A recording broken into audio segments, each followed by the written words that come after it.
Now I'm going to show you an install on the Chevron V-Packs. So we have a kit in stock. Okay, we carry a lot of these seals in stock here. And this one's for this particular cylinder. So I'll show you what that looks like. Now sometimes you'll get a cylinder that just has one set of V-Packs, and usually it's older cylinders. To me, this is the worst kind of sealing. This is the lowest form of sealing, and they're a real pain in the butt, but that's why you have to just reseal it all the time, repack them. Okay, but I'm going to show you what it looks like. Okay, this kit comes with the wipers in it and everything, and you just pop these in the slot here. It's pretty easy to do that.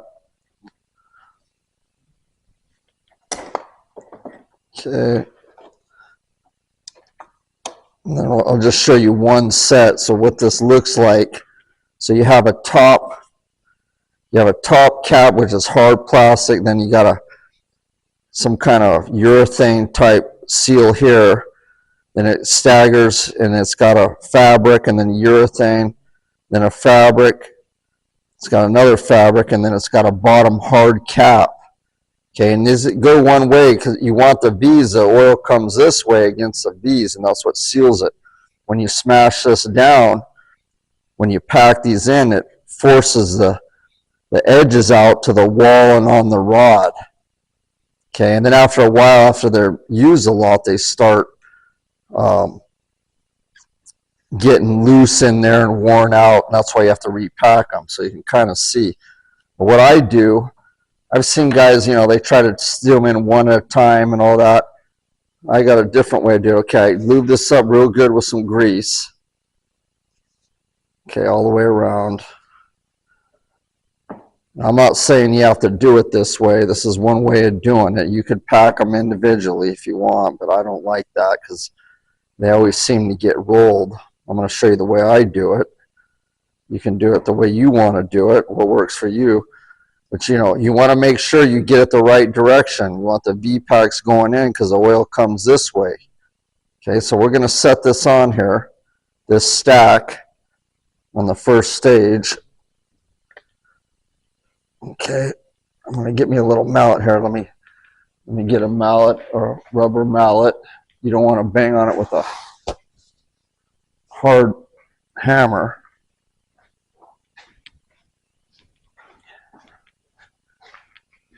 Okay, so we're going to kind of get it started up here get it over these threads. Okay, I'm going to push it up in there. You can see that. You can get it started like that. Then you're going to take your wear band that came out of this. Make sure you put these the right direction, little holes out, because that's how you put a screw in there to pull them out. Don't put the holes down in there. Make sure they're faced out on these. So I put that on there. Now what I use is an air hammer.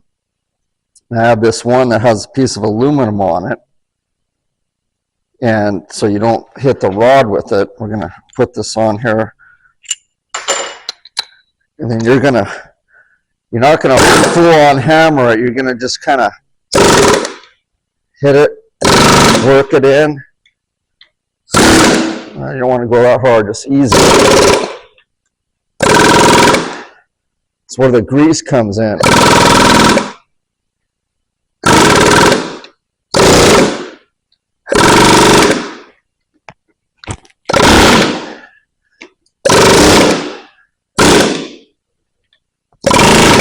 You don't want to hit it too hard. If you want to, turn your air gun down.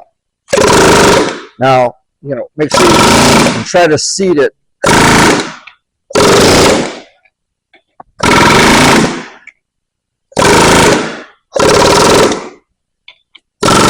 You'll see why I use that aluminum on it. Okay, now it's going to stick out a little bit. That's how it's supposed to. It's out about 3/8 of an inch. Now, so what you'll end up doing, and I'll show you on the board here, what I do is I take some Never Sees on these threads. Okay, get some on the threads here a little bit. This helps it tighten down. Be generous on it. Then we'll take the cap, okay, and get it up in there. And then we'll take the chain wrench and we'll tighten this thing down. What that does, I'll show you on the board here in a second, but it starts compressing those seals in there and flaring those out. Okay, so I'll end up doing the other ones here, but let me show you on the board real quick what that looks like.